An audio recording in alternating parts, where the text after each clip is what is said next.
Sanktsირებული შალვა თადუმაძე დღეიდან sanktsირებული ვახტანგ გომელაურის მოადგილეა. ოლიგარქმა ივანიშვილმა უზენაესი სასამართლოს თავმჯდომარის უკვე ყოფილ მოადგილეს მოსამართლის მანტია დაათმობინა და ძალოვან სტრუქტურაში უფრო დაბალ პოზიციაზე დანიშნა, რაც ავტომატურად ნიშნავს იმას, რომ ივანიშვილის მარჯვენა ხელი ვეღარ ისარგებლებს იმ პრივილეგიებით და იმუნიტეტით, რაც მას მოსამართლეობის დროს ჰქონდა. ოპოზიცია ფიქრობს, რომ ოლიგარქს ყოფილი გენპროკურორი ახალ პოსტზე იმისთვის სჭირდება, რომ ძალოვან უწყებაში დაწყებული რღვევის პროცესი შეჩერდეს.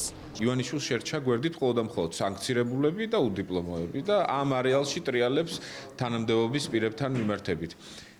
ერთი მნიშვნელოვანი საკითხია ის, რომ შინაგან საქმეთა სამინისტროში მიმდინარეობს რღვევა და ძალოვანი უწყება, როგორც საყრდენი ავტორიტარული რეჟიმის, მას ჭირდება ივანიშვილის მხრიდან გაძლიერება და თადუმაძე ჩამოაქვეითეს რეალურად იმისთვის, უადო მოსამართლეობიდან შინაგან საქმეთა მინისტრის მოადგილეობამდე, რომ სცადოს შინაგან საქმეთა სამინისტროში ავტორიტარიზმის და რღვევის ავტორიტარიზმის გაძლიერება და რღვევის შეჩერება. მთავარი არხის ინფორმაციით ვახტანგ გომელაურს პოსტიდან წასვლა დიდი ხანია სურდა, თუმცა ოცნების მმართველები თვლიდნენ, რომ ასეთ ვითარებაში მისი წასვლა ხელისუფლებას დააზიანებდა. ახლა კი არ არის გამორიცხული ივანიშვილმა საბოლოოდ გომელაური თადუმაძით ჩაანაცვლოს. უზენაეს სასამართლოში კი იუსტიციის ყოფილი მინისტრი თეა წულუკიანი გადაიყვანოს. შალვა თადუმაძეს კარიერულ წინსვლაში პირადად ბიძინა ივანიშვილი დაეხმარა, რომელსაც ის ადვოკატის სტატუსით წლების განმავლობაში ემსახურებოდა. თადუმაძე ჯერ გენერალური პროკურორის პოსტზე დაინიშნა. შემდგომ კი 2019 წლიდან უზენაეს სასამართლოში თავმჯდომარის მოადგილედ და უვადო მოსამართლედ გაამწესეს. მაშინვე გაჩნდა კითხვები თადუმაძის კვალიფიკაციაზე. მოგვიანებით საერთაშორისო გამჭვირვალობამ თადუმაძის დიპლომში არაერთი შეუსაბამობა აღმოაჩინა, რამაც გაამყარა ეჭვები, რომ თადუმაძემ დიპლომი იყიდა. თუმცა განათლება, რომ ივანიშვილისთვის განსაზღვრელი არ არის ეს, რეჟიმის მიერ უდიპლომო ექს-ფეხბურთელის პრეზიდენტის პოსტზე დასმითაც გამოვლინდა. გადაადგილებები და ყველა ასეთი საკითხი არის დამოკიდებული ერთ ადამიანზე. ეს არის ბატონი ივანიშვილი და ჩვენ ვიცით ასევე მისი დამოკიდებულება თადუმაძის მიმართ, რომ ის თადუმაძე იყო მისი პირადი ადვოკატი და როგორც ჩანს გადაწყვიტა, რომ ეხლა თადუმაძე იხილოს შინაგან საქმეთა სამინისტროში. უზენაეს სასამართლოს მოსამართლეობა ძალიან მაღალი სტატუსია, ძალიან მაღალი სტანდარტია და ფაქტია, რომ მას ქართული ოცნების გუნდმა და ბატონმა ივანიშვილმა მოსთხოვა, რომ უზენაეს სასამართლოს წევრობა დაეტოვებინა და გადასულიყო აღმასრულებელ ხელისუფლებაში. ის რომ ამ სხვადასხვა დაჯგუფების თუ ჯგუფების დაპირისპირება არსებობს ოცნებაში, ეს ახალი ამბავი არ არის. თბილისი პატარა ქალაქია და ყველაფერი ძალიან კარგად იცის და შესაძლოა აქედან იყოს გამოწვეული, რომ ვიღაცას განარი და ან პირიქით.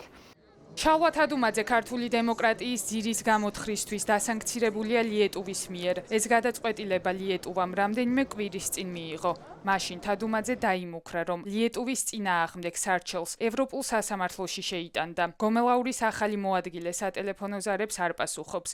პარალელურად საერთაშორისო პლატფორმა Open Sanctions-ზე იმ ქართველების გვარები გამოჩნდა, რომლებიც დასანქცირებულთა სიაში არიან. მათ გვერდით კი სიაში დასანქცირებული პირების ოჯახის წევრების სახელებიცაა მითითებული. მაგალითად, ბიძინა ივანიშვილის გვერდით მითითებულია ბერა ივანიშვილიც, ვახტანგ გომელაურის გვერდით კი მისი ვაჟი ლუკა გომელაური და მეუღლე ნინო კუდუხაშვილი. ამავე სიაში გამოჩნდა ხარებაშვილი ხარება ხარაზიშვილი და მისი მოადგილის მირზა კეზევაძის ოჯახიც.